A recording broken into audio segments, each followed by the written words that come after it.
Hey everyone, how's it going? Looks like we only have one person in here today, so it might be a slow day. Hey Leo, how's it going? Today we're going to be taking a look at the latest release from GCreations. This is their um, movie series. I don't know what the MTST stands for, but it's something like series Wrath, MWrath to be more accurate. If you weren't aware, GCreations actually did a hey Katos, how's it going? Did a Wrath version before, their combiner one, like kind of G1 combiner Dinobots one. So I guess they put MWrath in here for a movie. Anyway, let's get started. Hey Memo, lovely to see you guys as usual. So yeah, packaging review. He's a really big box. This guy comes in at around I think $260 US retail. And he's a really big figure, really heavy figure as well. So you can see on the bottom and top here, it really just is a slip cover. On the back, we see that he transforms in between his movie Dino mode and his movie robot mode or night mode. And he also comes with Ultra Maximus, which is their little mini kind of like legend scale figure that comes with him. Non-transformable, but it's cool that he does come with that. It actually comes in a separate box. Like I said, this is a sleeve, and the other box is just pretty plain aside from this. So we're not going to go into that. All right. Inside the box, however, he does come in a big clamshell, and as you can see the little Optimus Prime there. Most of it is, as you would expect, to be Grimlock. Sorry, I'm getting poked in the back by one of the figures that I'm going to be carrying him to, so let me move him out of the way as to not knock him around and to save my back. But yeah, this box is really quite massive. This guy's really heavy. I'll make sure to do a weight measurement for him for those out there. They also brag that it's a metal series, so he does actually feature quite a bit of die cast, and he's a heavy figure. All right, let's try to get these guys out of here. All right. In addition to what we see before you, he also comes with a big, I think like a series of like 3 or 4 sheets of paper. They're really big, double-sided, that are instructions on how to transform them. They're pretty good. There are a couple things that are really not clear. The biggest problem is that they zoom in a lot on parts, and since it's black and white, and it's like a movie figure, like you can't really make sense of what you're looking at. You have to spend some time taking a look at what you're looking at and trying to figure out what section you're trying to transform. Oddly enough, they actually repeat the instructions for both left and right like parts. So like the left arm and right arm, they'll actually show both sets of instructions instead of assuming that you figure out the other half. So out of the box, he does come partially mistransformed or not fully transformed. You have to like get his legs down, and his legs are really interesting because they're not symmetrical. You can see it rotates, and the hinges here are off center. So for Dino mode, I found that you want to move it all the way forward, so it's on the front half of the leg, and then you'll use a secondary hinge that's up here to really do most of your transformation. We'll go ahead and peg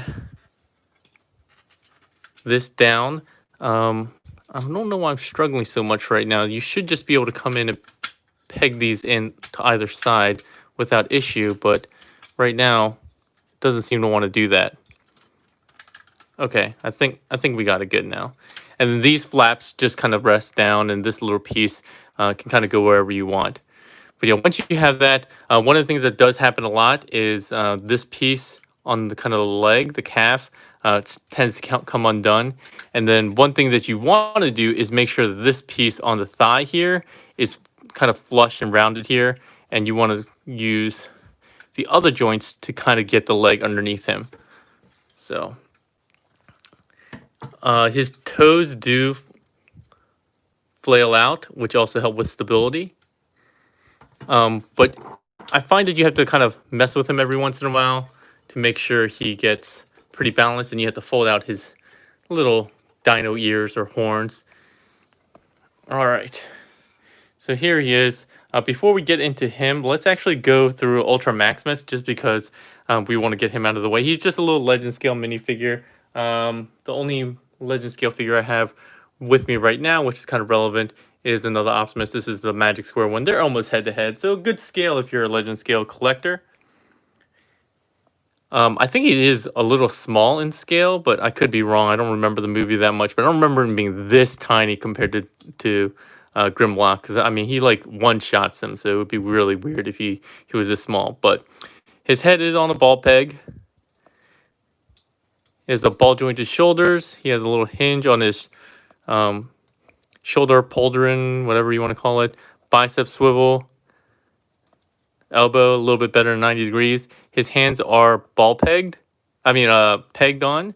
I don't know why they felt the need to do that. And my left one, or my left from my view, right, his right fist is a little bit looser, which is kind of a bummer. It seems to fall off quite a bit. He does have waist swivel. It's actually a peg, as you can see here. And while he doesn't have an ab crunch, he does have a hinge at the mid torso, which gives him a little bit of a hunch here. Let me get this out of the way, so you can see it's kind of ab crunch ish.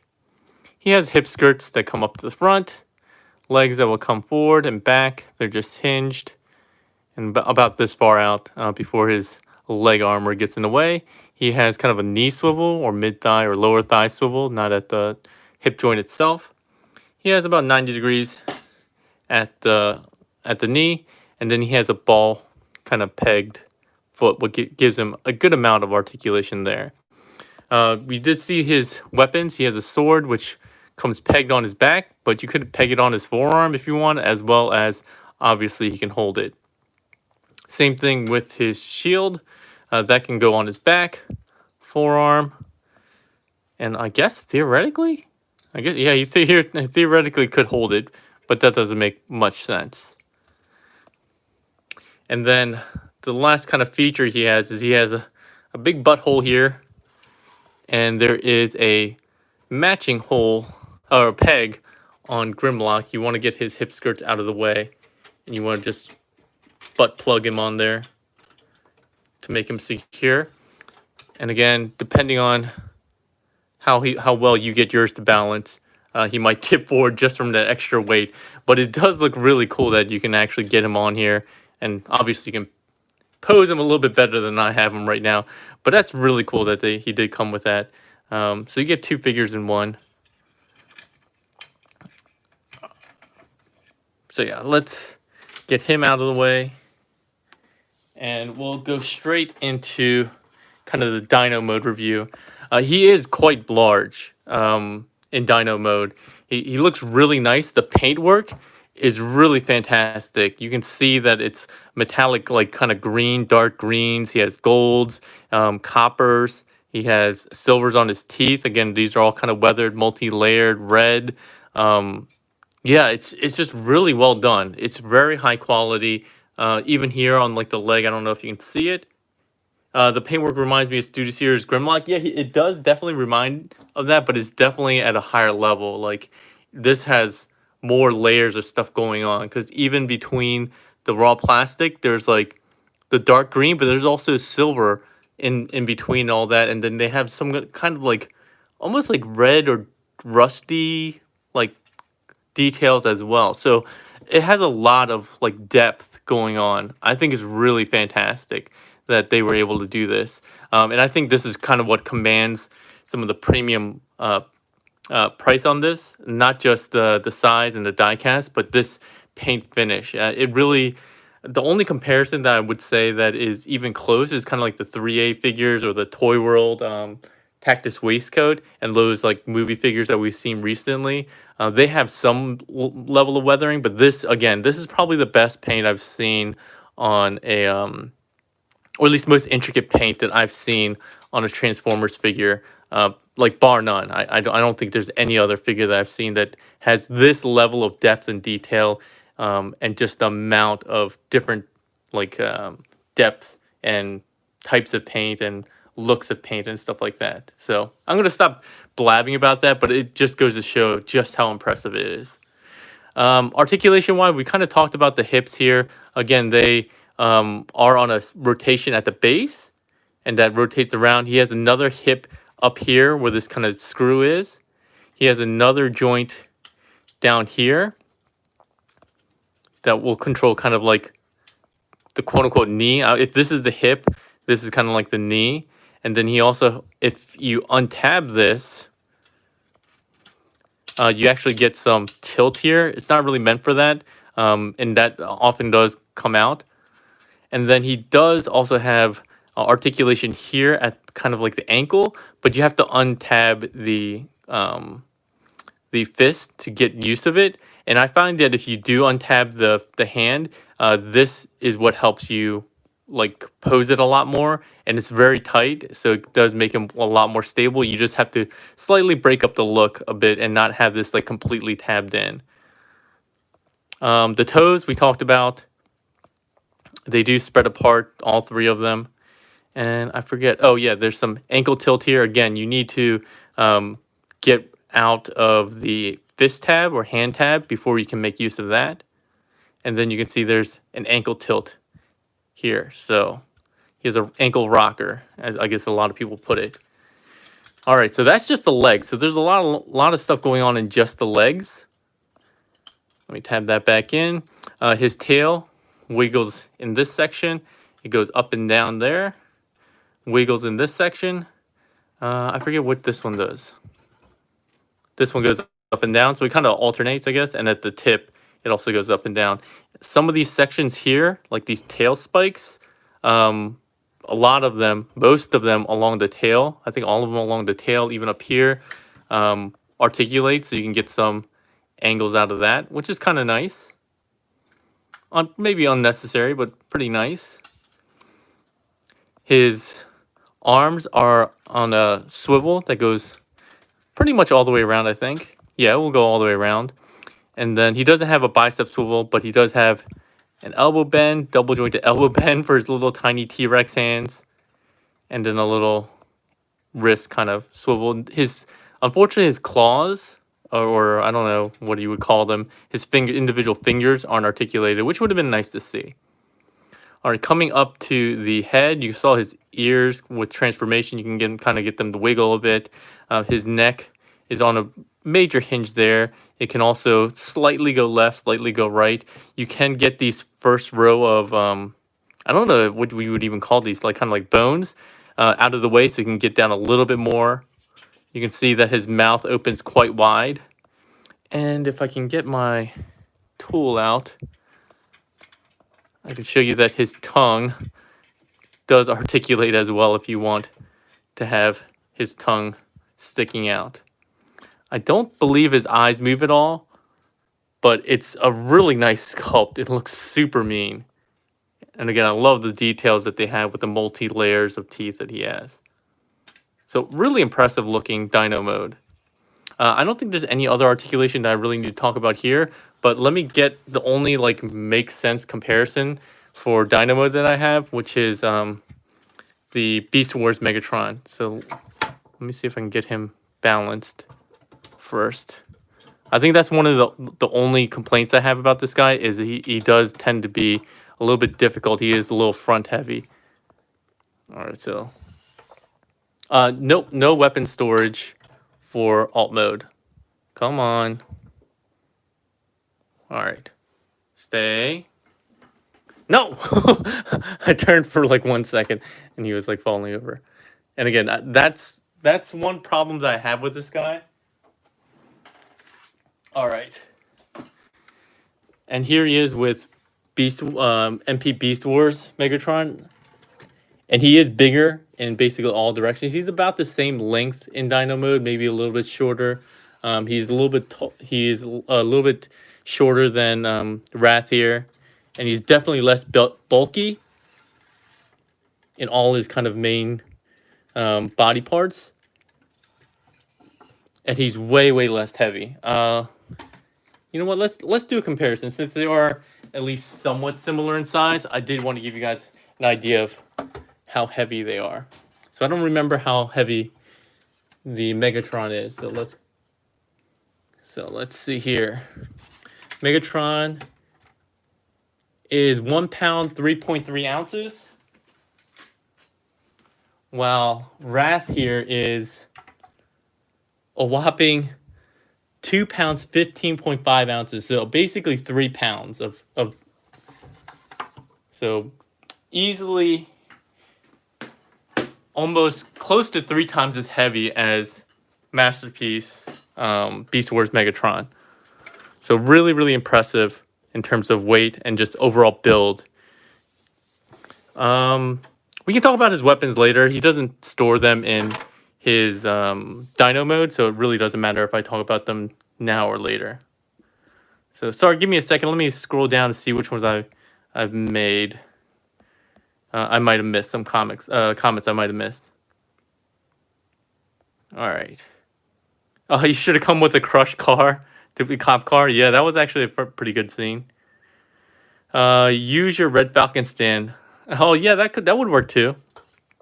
So yeah, he just looks really, really impressive. I do like this guy a lot, and he's super hefty. So there's not much else to talk about in Dino mode.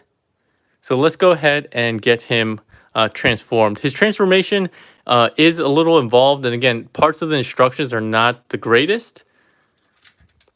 Oh, I guess I haven't done like a real 360 of this guy either. He cleans up pretty well for a movie figure. You know, obviously there's going to be some cheats here and there, but he cleans up really well. The only like kind of gap he has is back here underneath his, kind of where his crotch would be. But otherwise, he's pretty clean.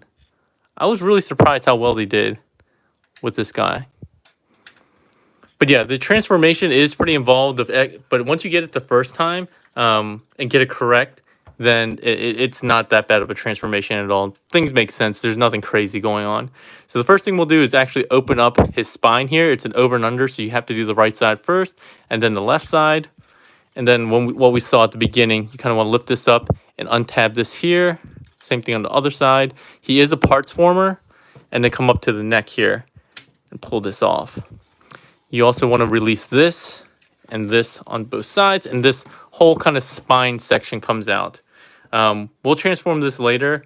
This ends up being the top of his staff kind of bludgeoning tool. So it is kind of a bummer that he parts forms. I wasn't expecting that, and I wasn't really paying attention to the figure before it came out. But that is one of the disappointing parts. His bot beater, yeah. All right. So from here, you kind of just want to lift this up, lift the dino head up. You want to kind of get in underneath here. You want to pull this and release this. You kind of want to pull these down. They're tabbed into what are kind of his legs here. Like so, and you just want to release the tab. And then essentially what you want to do is get his legs out. So these sections here, you see these two symmetrical pieces, these are his legs, and they're basically folded around this way, and you're going to want to bring them up and around to the front of the head. But to do that, there's a couple of things that I would advise. So later in robot mode, you'll see that his hips are supposed to be collapsible and expandable, and there's also a tab here. So the instructions are just kind of like pull it out, no big deal, but I don't think that's actually a very good idea. I think as much as possible, you want to kind of get in here and expand them out, because there's actually slots, and I'll show that to you later, but there's actually slots in the legs and a tab in the crotch that if you were to just pull it out, pull the legs up and out without expanding the hips at least a little bit, you could definitely damage your figure. So I want to just come in and try to expand them as much as I can. It's really hard to get leverage here, but try to do that.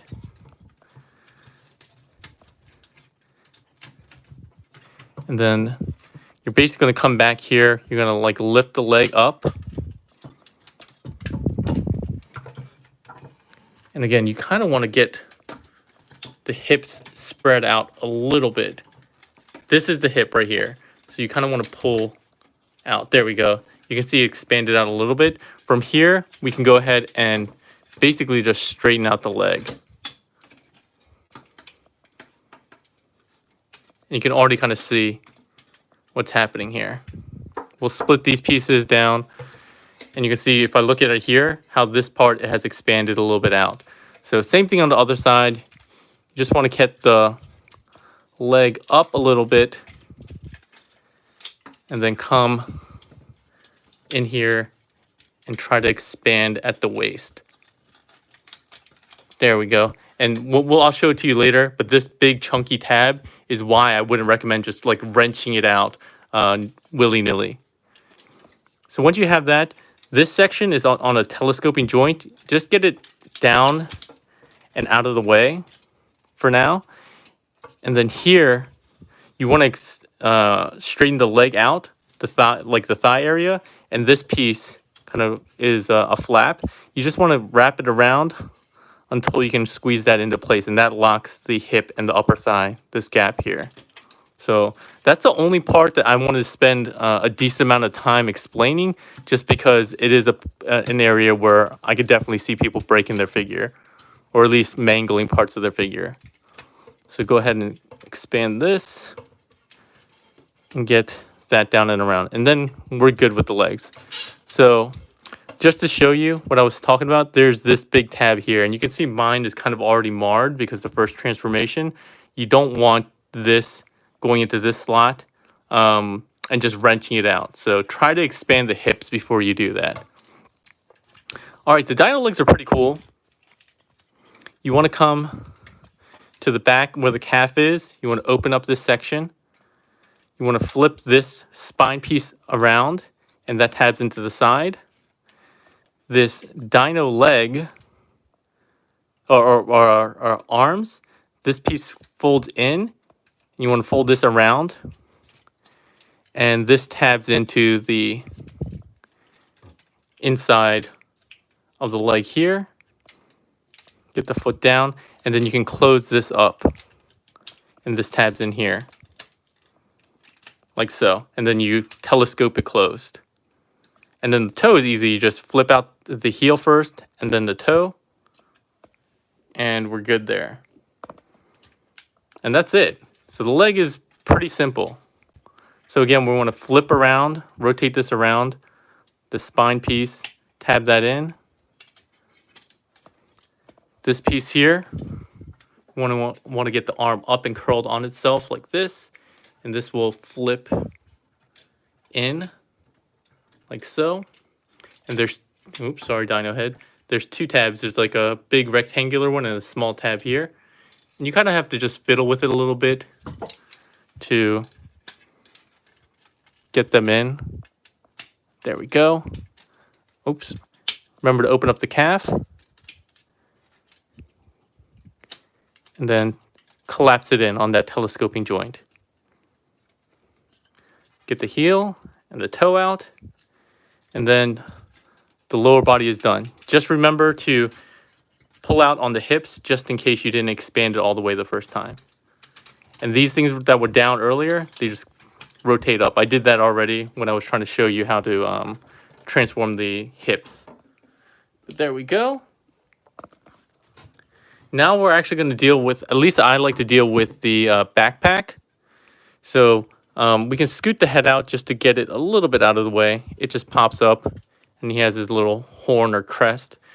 These two pieces, the tail and the head, are on a cool piece of transformation. You have to just rotate them around, and they basically switch sections, swap places on two separate pieces. So you can see he has a waist joint.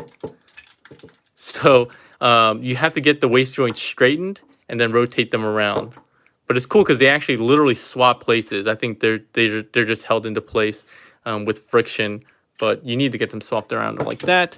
The tail's pretty easy. All you do is,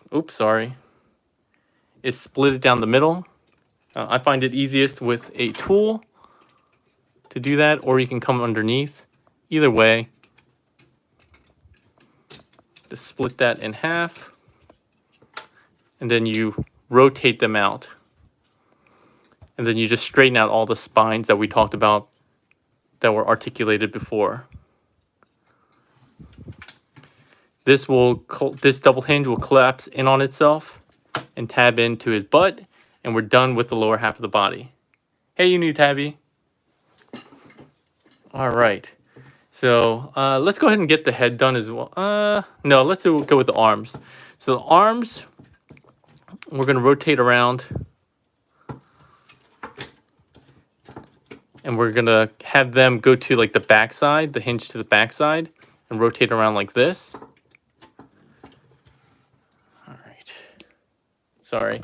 So the hinge that we talked about, that's asymmetrical. You want that going towards the back. You want to pull up on this. This is tabbed in here. So you want to pull that down. Where that was tabbed in, you want to flip this around.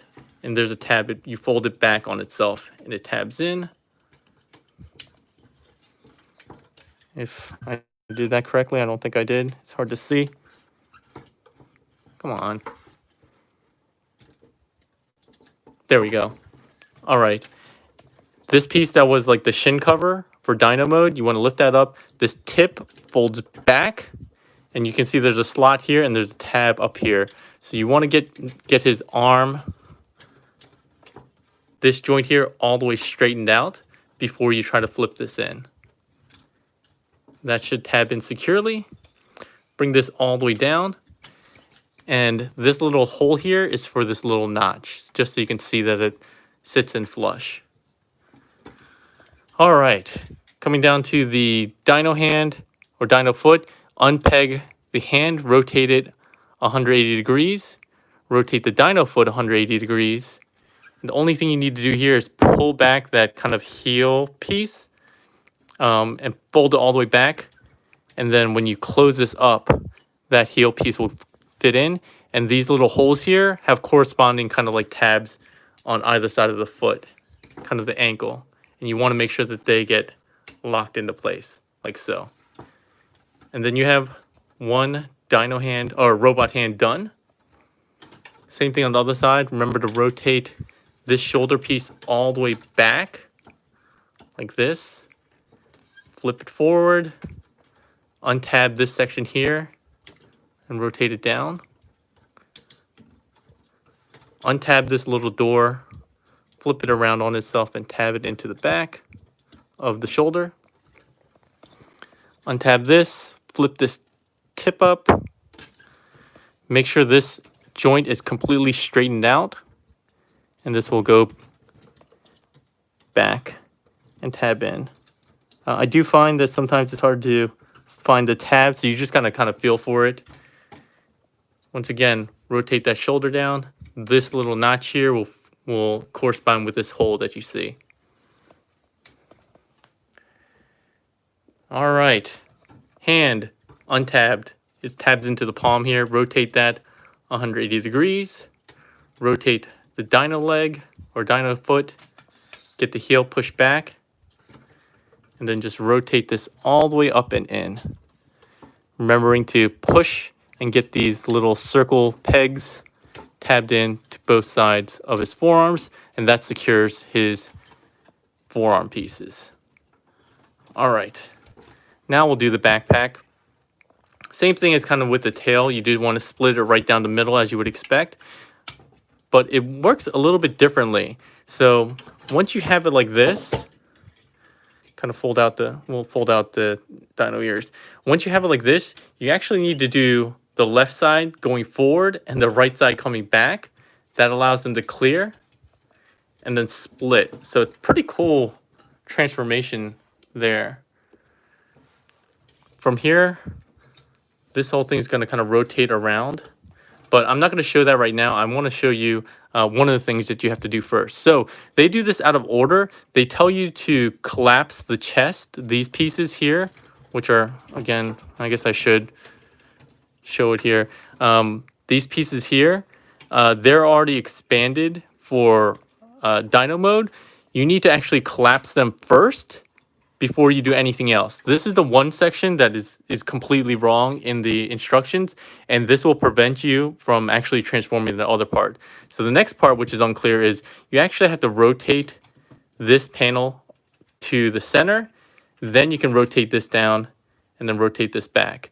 But you cannot do that unless you have already collapsed the pieces I just showed you. If you're trying to follow the instructions, you will not be successful and you'll most likely damage your figure. So don't do that. All right.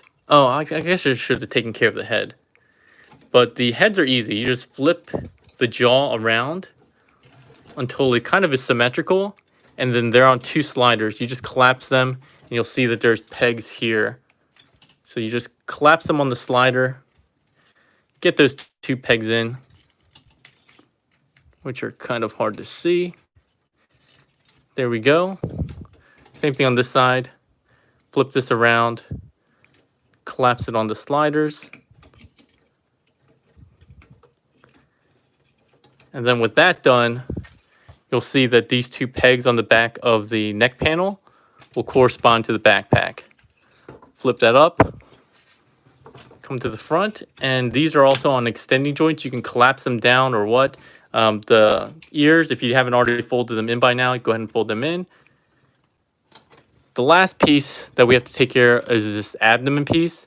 It's on the sliding joint that telescopes out and then flips down. Telescopes out and flips down.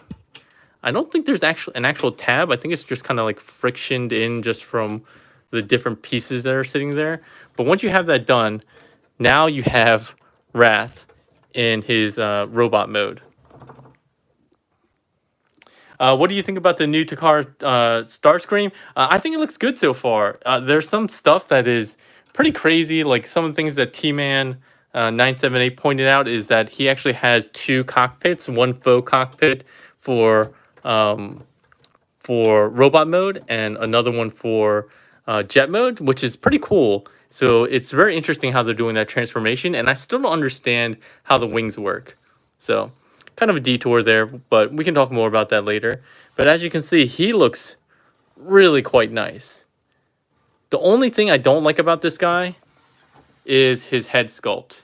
I think his eyes, the sculpt itself, looks a little... I mean, there's detail there, but it's hard to tell what's going on. And his eyes are so small. They are dotted with red metallic paint, but you can barely see them. So I would have liked his head sculpt to be a little bit bigger and his eyes to be a little bit more defined. But it is pretty accurate. His mouth does open too. It's almost like a beaky type of mouth. But yeah, doing a quick 360, he is really, really bulky and massive.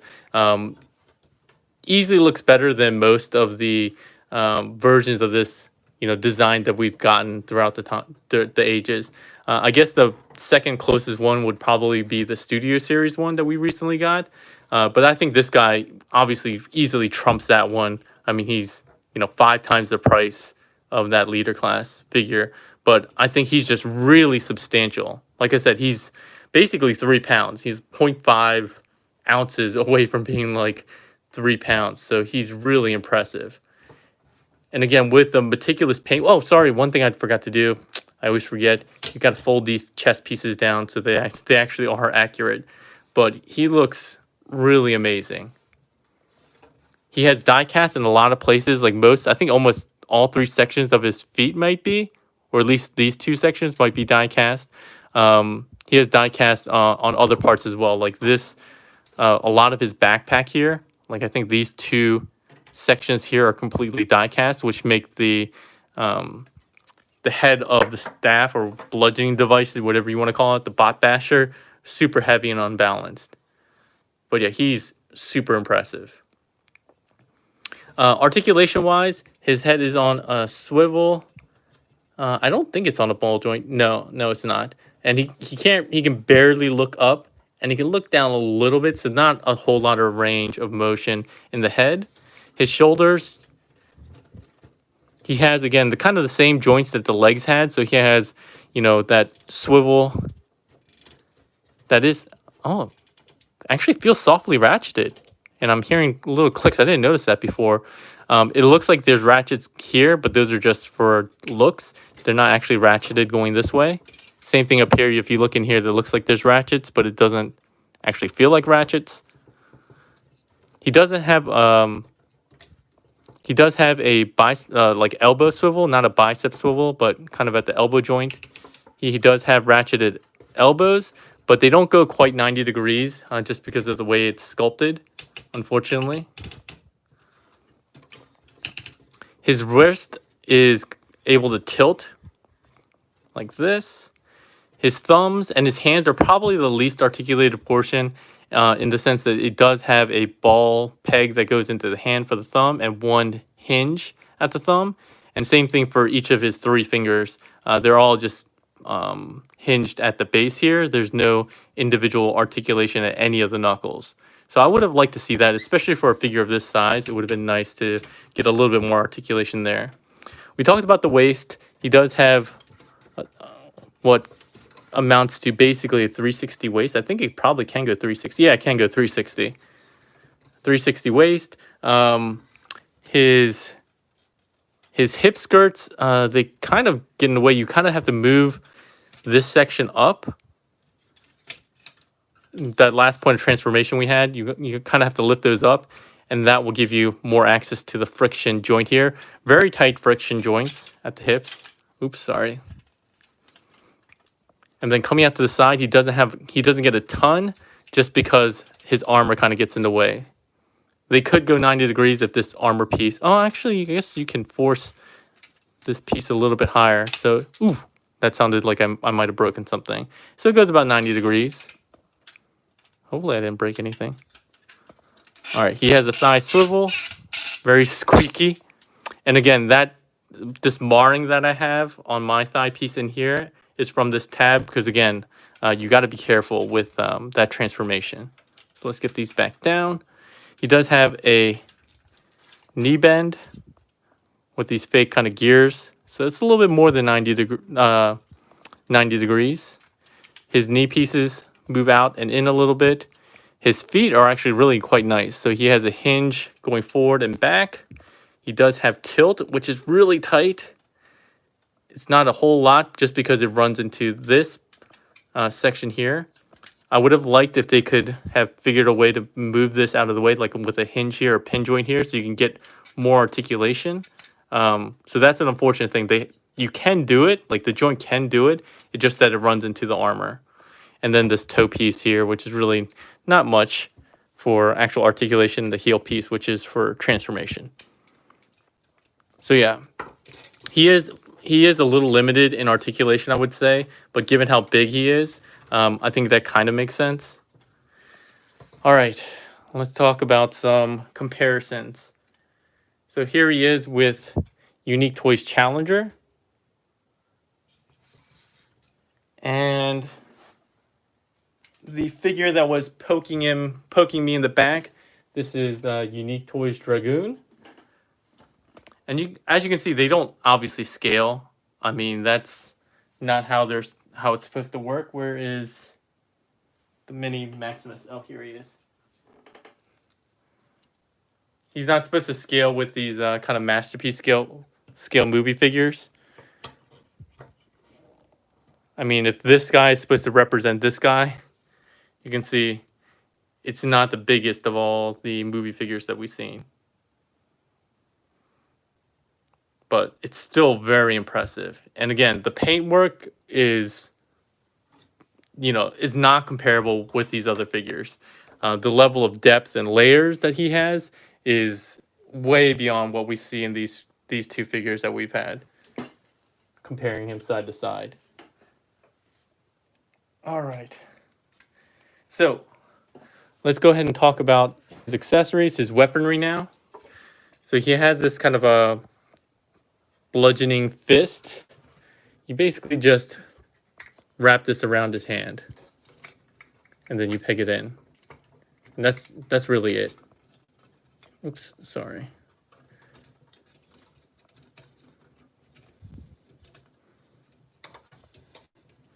Was it this way? Yeah, this way. And it just tabs around his hand. If I can get it on, for some reason I can't get it. Oh, maybe someone's supposed to fold in. I don't exactly remember how this was supposed to go on, but it does go on. All right, now I'm just looking stupid. Oh, sorry. This side has to go on the outside to make room for his thumb. I think. Come on, Henry. This is like the one thing you didn't practice because you thought, oh, there we go, that you wouldn't need to practice. So there we have that. And then, as we said before, he has this really big staff. The way this works is it basically collapses on itself. So you want to fold this in, fold this in. These pieces will rotate 180 degrees, like so, and they'll fold in like this. This piece will flip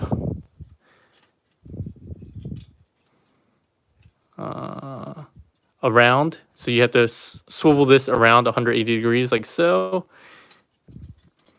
There's one piece in the middle of the spine that you have to push through and around like that.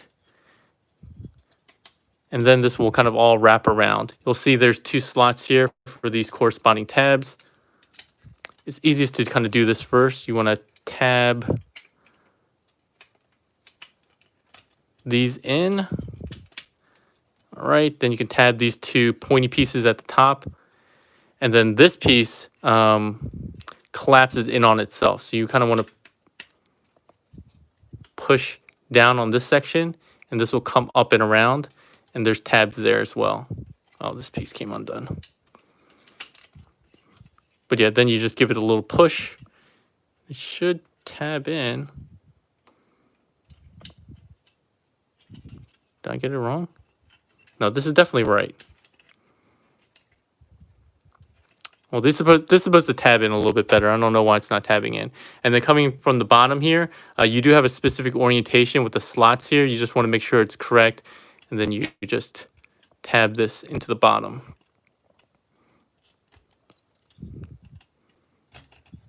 And of course, I'm struggling.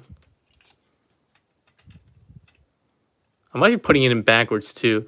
It's very, I thought it was like a symmetrical, but it's actually not. You have to make sure you have it oriented the correct way. There we go. And this is super heavy, like really, really heavy. It makes me a little concerned of how heavy this is, mainly because this is just plastic and it is, you know, fairly thin. I don't want to say super thin, but it's fairly thin given how heavy this mace or bludgeoning thing is. He has a little tab here that goes into the palm of Grimlock. The one downside is he can hold it up just fine, but his wrist is not strong enough to keep it held. So if it's anywhere off from like vertical up and down, it is easily going to kind of like flip around on itself.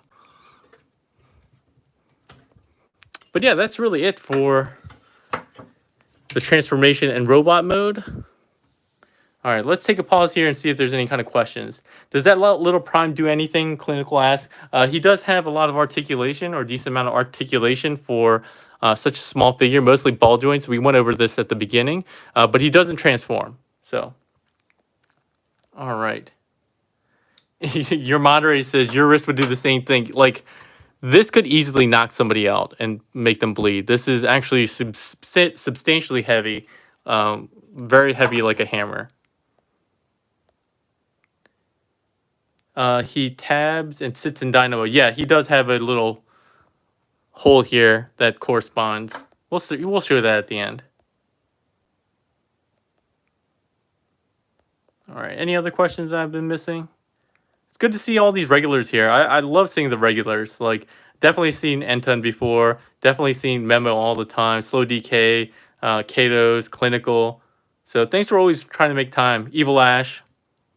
Is this their first in the Dinobot series? Yeah, I don't even know if it's a series, though. I mean, they do number it as number 1. And I think it's like MTST. It probably stands for like movie series, but it also says metallic as well because there is a good amount of diecast in there.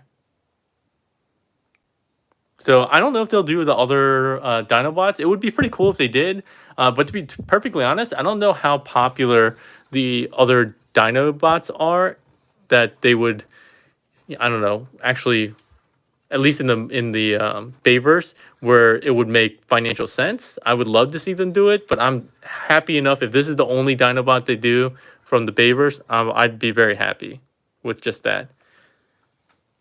Yeah, Evil Ash, I said that to his small eyes. Yeah, they're really kind of tiny. It's hard to see. That's the one downside I would say about the robot mode. John J. Pollock says, do you have the Studio Series Grim to compare him to? No, I got rid of that a while ago. I don't really collect a lot of the mainline stuff, but I did have it for a little while, and I did like it. Yeah, Grimlock's the only one, yeah, with kind of name recognition, and he's the only one that got like a really decent amount of like screen time in both modes, right? So, but yeah. So I'll go ahead and transform him back into Dino mode. There's only a couple things. He is a little finicky in his transformation back to Dino mode with his legs, especially. So I want to touch on that. That's the main reason I always go both ways. There's always something that's kind of weird about the transformation. So this one in particular, the hips again and the legs, the way that you have to have them oriented is very specific in order for you to get a successful transformation. So let's go ahead and take this wrecking ball of a fist off. All right, so I guess we can start with well, let's start here because we have to get these up and out of the way. Otherwise I'll forget. So again, move these up and out. They do telescope in and kind of sit above his abs. So telescope that in. There's no tab that holds these in place. I think it's just kind of like friction or something like that. Oh, I think I did do something wrong with my hip here, because now I see that it's like untabbed. So, ooh, yeah, I definitely did something wrong. So you can see this came out when I like lifted this up. I must have undone the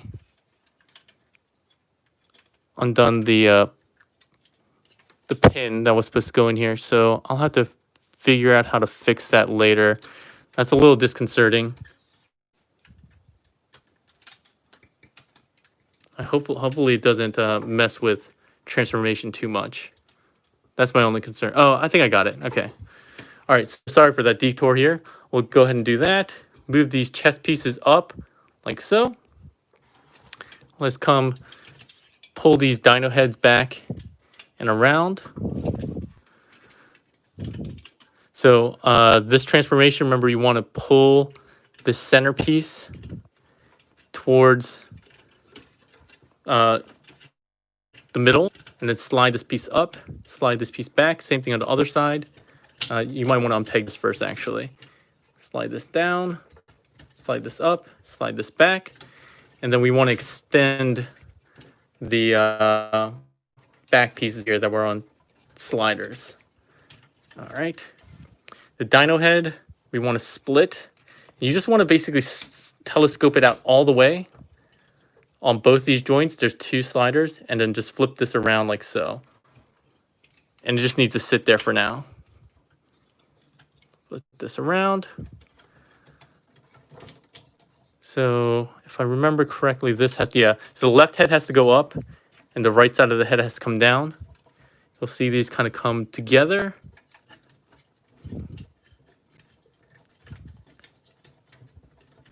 Oh, maybe it was the opposite. Yeah, sorry, it was the opposite. Sorry. Get this down and in.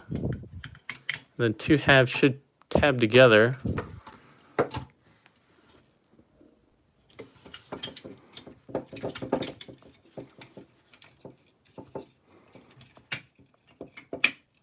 There we go. Make sure the tongue is also aligned, because the two halves of the tongue have to align. You can fold out the dino ears. All right. Let's come down here. You want to pull out these spikes on the tail that prevent the tail from actually, the two halves from coming closed all the way if you don't have them pulled out. So remember to do that. Otherwise, you're going to be like, why isn't this folding together correctly. There we go. And since we're back here already dealing with this, remember to have the waist completely straight, and we'll rotate this around the tail and the head so that they swap positions. Fold in the head crest, and then fold in the neck panel to get the head all the way back like so. All right. All right, so let's see what else we have. Let's deal with the arms.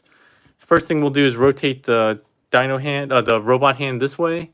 You want to have the thumb curled in like so. And up here, remember we have to release these on either side. Pull that out just slightly. Same thing here, just pull this out slightly.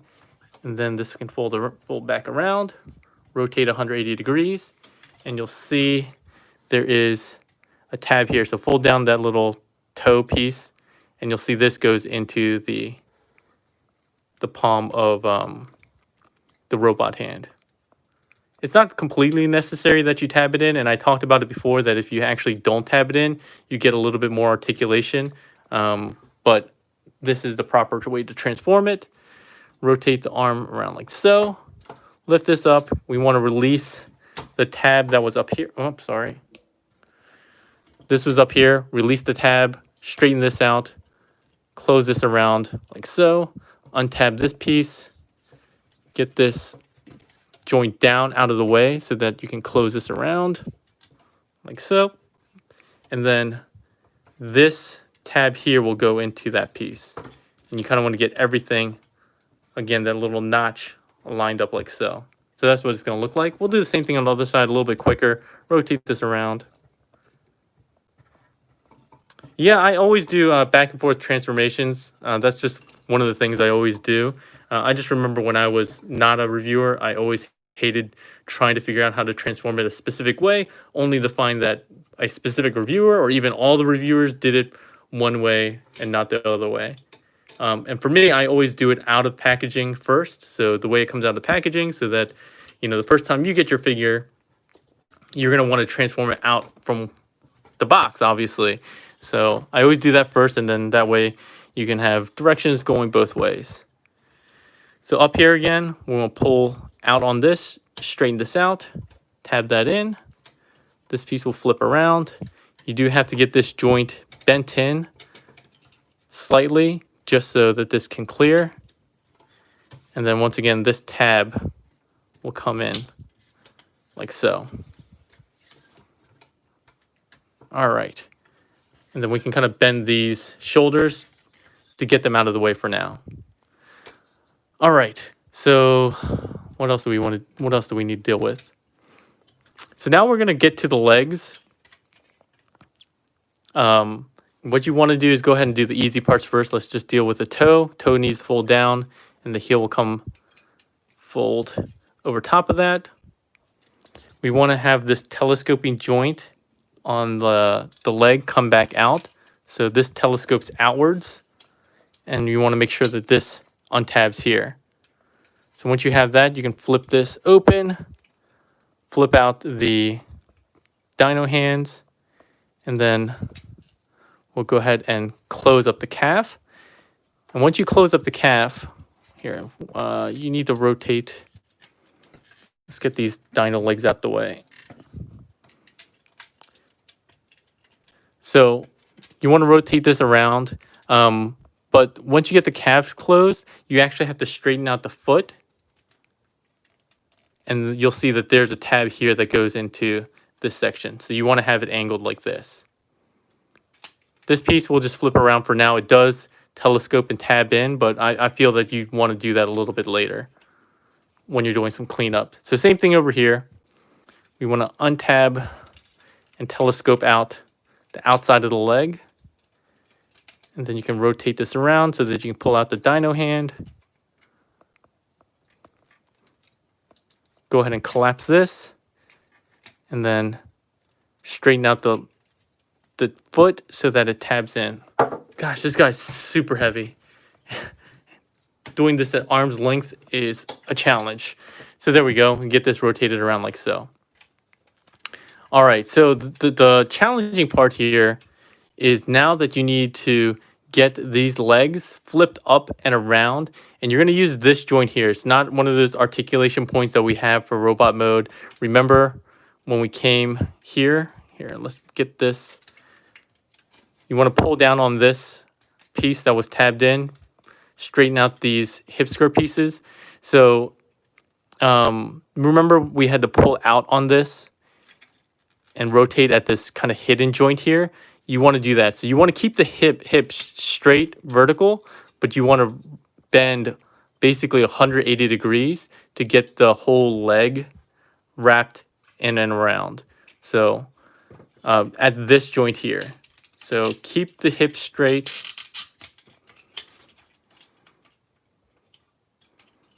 See how these hips keeps coming up? We want to keep it straight, like so, and just push down kind of at the knee or something like that to give you a little bit of leverage to get this coming around.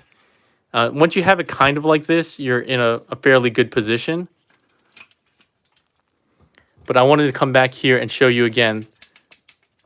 When you close the hips, you need to have them straight so that that chunky tab here goes into this thigh piece when you collapse them, when you collapse the hips in on that kind of joint. So remember to have the hips straight, and then you have to push with all your might to get that collapsed in. You can see how it closed in, and there's no gap between this crotch piece and there. This part will slide down and tab in here. That will also secure it. All right. So now we're both mostly done with the transformation, but that is, oh, sorry about that, hit the camera. But that is the one thing that you really have to get right in order, and in kind of that specific order, to make sure everything gets in place correctly. Now I just go ahead and push down at the knee as hard as I can on this knee joint to get everything flattened out. And then basically everything back here is now in the correct position. All right. So once again, I'll show that off. So getting these out of the way. Make sure that you flip up on this piece to release that joint, that hidden joint. Start bending it around, clearing the dino head, obviously, like so. And then once you get to around here, make sure the hips, this section is parallel to the ground or whatever you to the in line with the body. Bring this down as far as you can. And then from here, you're going to push in on the hip to collapse it. There we go. Then coming around, I'm just going to push down on that knee to get as flat as possible. And now we're pretty good. I think we should be in the home stretch. Coming through here, there are tabs or a set of pegs here on the two legs that peg together. Thought was on the home stretch. Oh, so yeah, the only thing that you have to make sure of is on this armature, there's actually a bar here with tabs on both sides that tab in to each of the legs as well. So once you get those aligned, come on.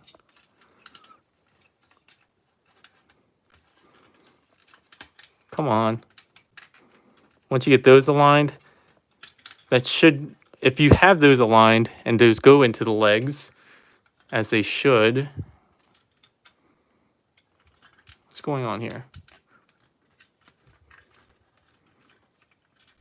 And this is why transformations are hard, especially on live streams. There we go.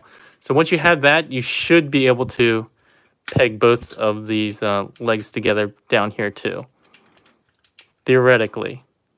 Something seems to be preventing that for some reason.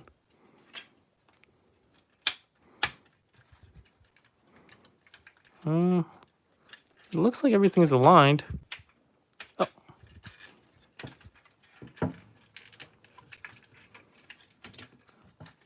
All right, well, we're going to have to keep going just because I don't want to be here all day fiddling with this. But again, you just have to make sure that this spine piece here on the tail goes in on both sides, which I see it doing. This should allow... Okay, there we go. Now we got it. Sorry about that. That took way much longer than it should have. So with that said, now we can go ahead and close up these pieces.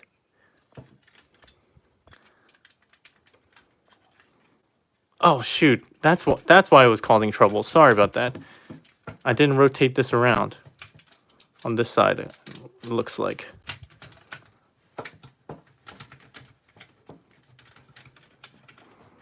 Oh, should go the other way. Oh man, this is starting to be kind of a coot transformation. This is supposed to be facing forward like this one. I must have forgotten to do that, which is probably what was causing me so much angst and issues before.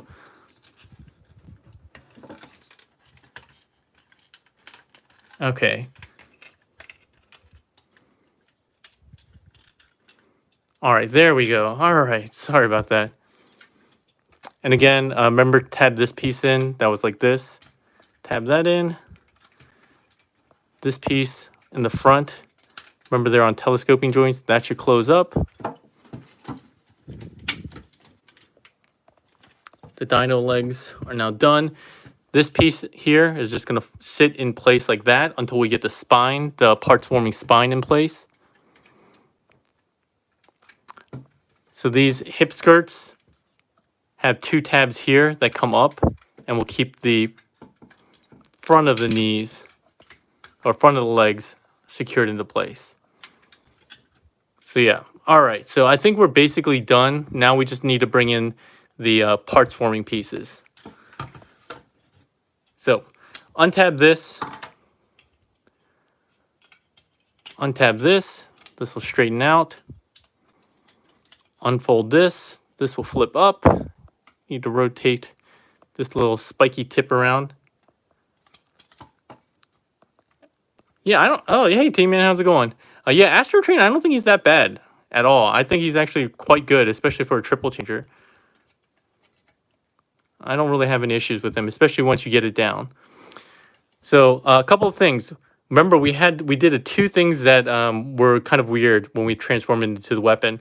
First, we have to flip this centerpiece around 180 degrees and get that locked in. And then we also collapsed this piece, remember? So you got to lift this up and extend it. So see, it was like this. Remember, I was having trouble getting this tabbed in. See, it's supposed to tab in like that. So remember to release that tab and extend it. Otherwise, your spine's going to be too short. It took me a while to figure that out on the way back. So coming here. Oh, man, my shoulders are killing me right now. I worked out for the first time in like 3 months. And I'm dying. So there's 2 slots here that will go into these tabs here, and then we're going to worry about the tail. So let's go ahead and tab this in first, just because it's easy. It's up front on the back of the neck. Come on. I say it's easy, and then I can't get it in. There we go. Everything else just kind of rests into place. And then the tail...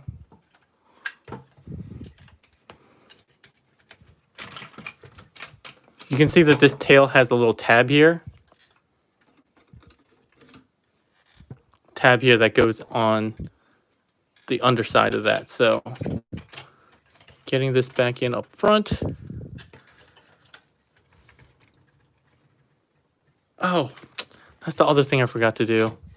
So other thing I forgot to do is, remember you have to rotate this 180 degrees. Like that. This section here. I even made a note to myself to remember to do that because I keep forgetting to do that. But now, this will fold in, theoretically, if I didn't forget anything else. Tab into place here.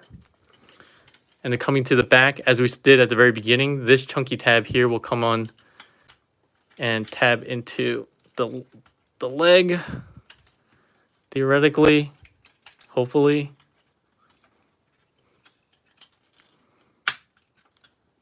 There we go. Come to the other side. This tab here again. Like so. These flaps, again, just kind of sit on top of the dino legs. These pieces, you want to rotate around.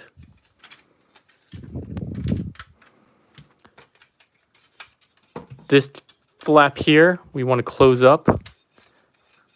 Tab that in. Tab this in. I think everything else has been secured. And again, this is over and under. We want to do this side first. And then the right side. And with that, we have GCreation's Wrath back in dino mode. And I know that took a little bit of doing, but that actually was a lot of my fault as well. He's definitely a little finicky in those places. Again, you do have to have a lot of it just aligned just right for it to work. And then once you get in dino mode, hopefully you don't have any issues having him stand. This time, no issues having him stand. All right, so we're back. Finally done with the transformation both ways. Took over an hour to do that, but I think it was well worth it. I definitely think that this guy is a very, very cool figure. Very high quality in terms of materials. He has a lot of die cast. Like I said, he's over 3 pounds of heft to him. Quality plastic, good amount of die cast. His articulation is probably his weakest point, both in dino and robot mode. But I think he has more than enough in both that make him a worthwhile figure. So I really like him. $260 is a lot of money, though. I think, honestly, I probably would have preferred him to be a little bit cheaper and not have this guy. But given how big he is and how heavy he is, and again, the quality of the materials, and again, the paint being as exceptional as it is, again, I'll go on record saying that I don't think there's a single third-party figure or first-party figure from Transformers that we've seen that has this kind of level of detail and paint. I think it's just really quite amazing how they've done this. It's really high quality. Let's see. T-Man978 says, for that price, this is going to be on clearance everywhere. Ooh, maybe. That's a hot take. Buying it, now your moderator said buying it just for the Prime figure. Yeah, I can't imagine that. Evil Ash says, I couldn't get through the last Transformers movie. Yeah, I'm not a huge Bayverse fan. I mean, like most folks, I don't love them, but I've said this before. I think the toys are probably some of the most enjoyable toys for me. Like, I really like Unique Toys Challenger. I love Dragoon. Even some of the official MPM series. I really like the Optimus. I like the Camaro Bumblebee. I think they're some of the most interesting figures in my collection, just because they're really cool. Also, the Lockdown, I forget, is it DX9's Lockdown? I think he's a cool figure too. So a lot of the Bayverse movies, I don't like the movies, but I think the figures and the third-party Transformers that we get from them have been really quite amazing. Some of my favorite of my collection, which is just really weird.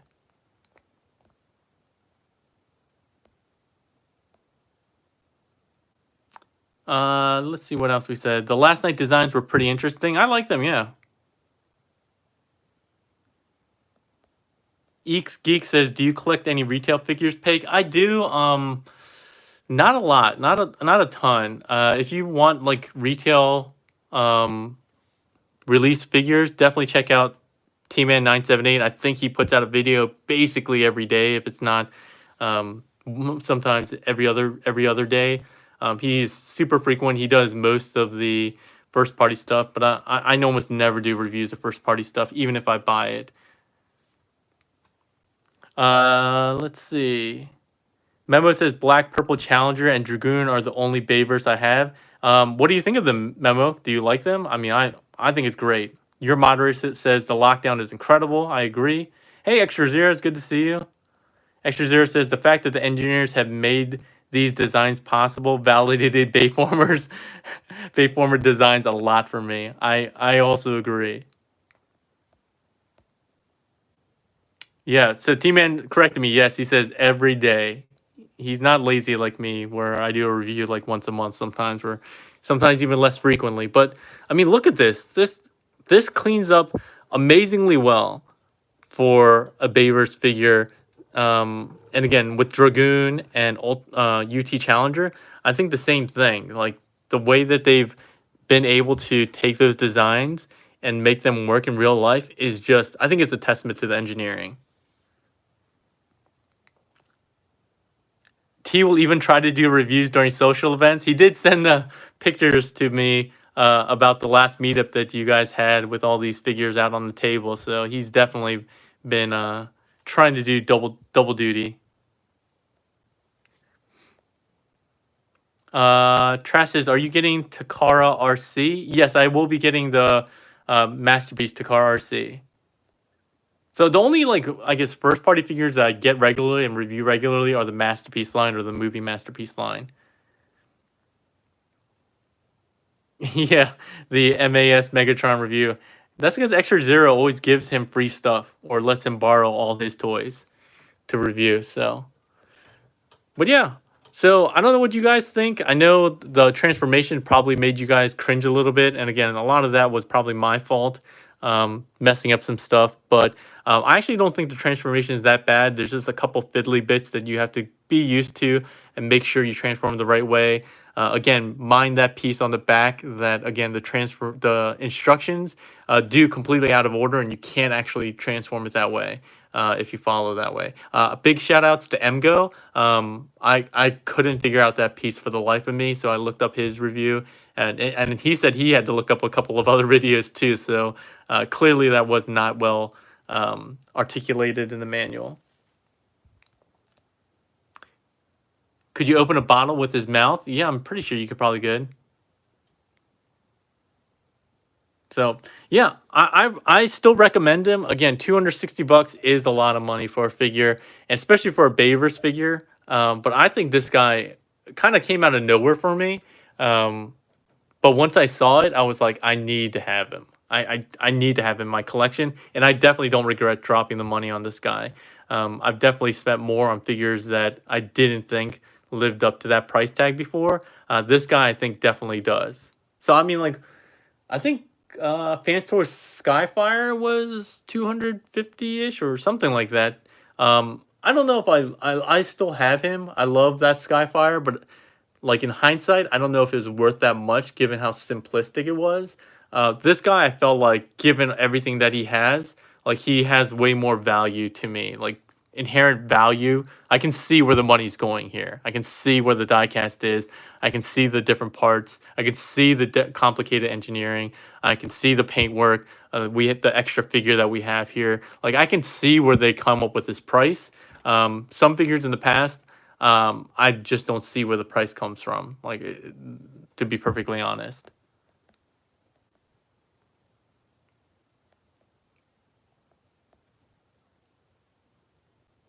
What T-Man says? Oh, I have to rewatch for Prime. I don't know. Yeah, I mean, Evil Ash says Skyfire is an absolute unit. I don't even know what that term is. I'm gonna say, given the context, that's a positive. I also like Skyfire, but I think in terms of overall value, given all that this guy does, it like I see him as being a more I guess validated price tag for what he is. Is this guy heavy enough to break a window? Definitely. He's super heavy. Like even just the parts forming part that attached here for his bludgeoning weapon, I think you could easily break a window just by like tapping it like that. It's a lot of die cast. Evil Ash says, and a huge presence with the rest of the G1 Masterpiece figures. Extra Zero says, ironically, I offered to bring this figure to lunch on Saturday and T was not interested. Eeks Geek says, do you live in Korea? No, I live in the U.S. I live outside of D.C. I am Korean, but no, I don't live in Korea. My wife is from Korea. I go to Korea quite often now since her family's there. But Maddie the Dentist says Skyfire maybe one of Fans Toy Skyfire is maybe one of my favorite third-party figures. I he's definitely my favorite Skyfire. I don't think he is even in maybe like the top. I don't think he's even in the top 20 or top 30 of my favorite third-party figures. I mean, I think there are a lot better Fans Toys figures than Skyfire, but Skyfire looks super accurate.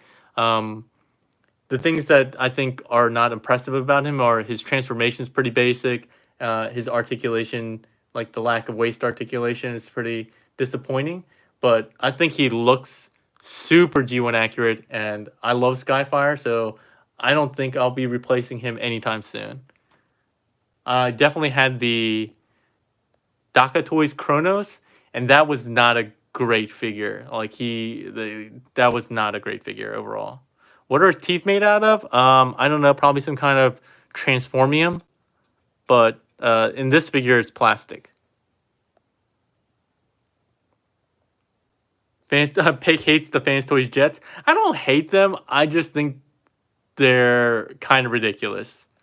But you know, I mean, maybe some people don't care about waist articulation. I really want to have waist articulation.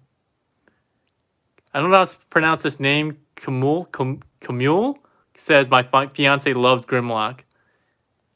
If she sees this, I'm screwed. Why would you be screwed? If she sees this and she buys it, then you have an awesome Grimlock in your collection. Who is my favorite third-party figure?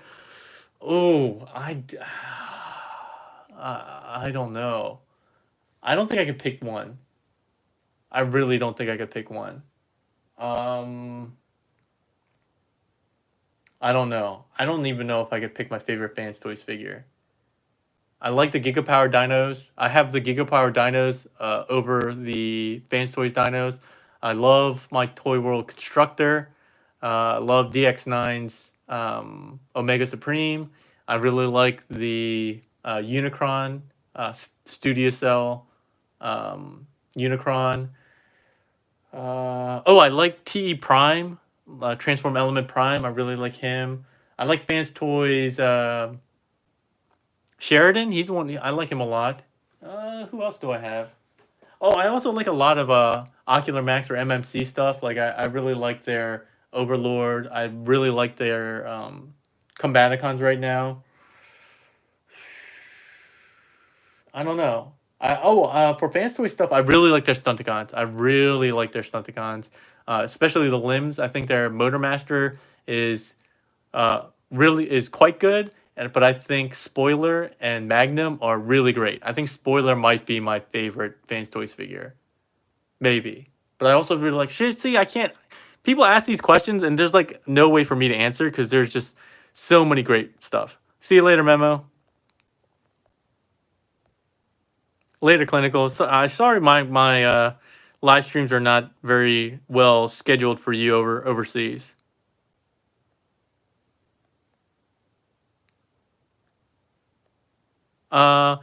So Trash says, I know you weren't into the FT aerial bots, but how come you never reviewed Maverick when you had him?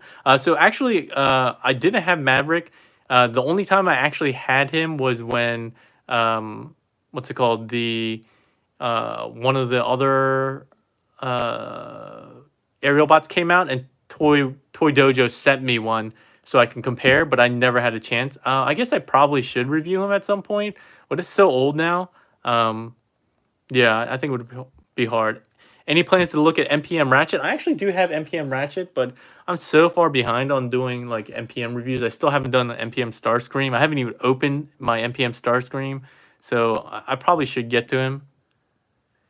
Evil Ash says maybe Galvatron because we've never had a good Galvatron figure. No, I like the one that I have on my shelf right now is the DX9 Galvatron. I think it's DX9 Tyrant, and I had the original Sovereign, and I sold him and kept Tyrant instead. But I do have the movie version reissue of Sovereign that I haven't opened yet. So, Trash, your live streams are 2 a.m. here. Sorry about that. they're not well scheduled for European folks. But being a parent, 9 o'clock is really the earliest time I have for me. Thomas is on the way. Can't wait. My opinion of him has changed since you reviewed him, Pig. Yeah, I like Thomas. I think Thomas is really great. I only had some minor issues really with that just decision for the chest thing, the chest pin screw thing. I damaged my figure, but again, it does seem like it's not a isolated issue. I went and looked at the issue, the thread, the forum, and it seems like a couple other people had the same issue. We may be doing something wrong, but it doesn't seem like a really well thought out design for that pin slash screw. Yeah. So I hope that I can get like a replacement part, but I think I could probably, fix it, do some first aid on my own to still make him work all the way around. In any case, this is all, oh my gosh, it's already 80 minutes. Sorry, I know most of that was the difficult transformation, but I really appreciate you guys coming to the live stream and joining in the chat. I really always enjoy them. Thanks, T-Man, for being there, all the regulars. There's a knee ratchet issue too. Yeah, I mentioned that in my review too. I thought maybe mine was just kind of wonky, but that seems to be a widespread issue.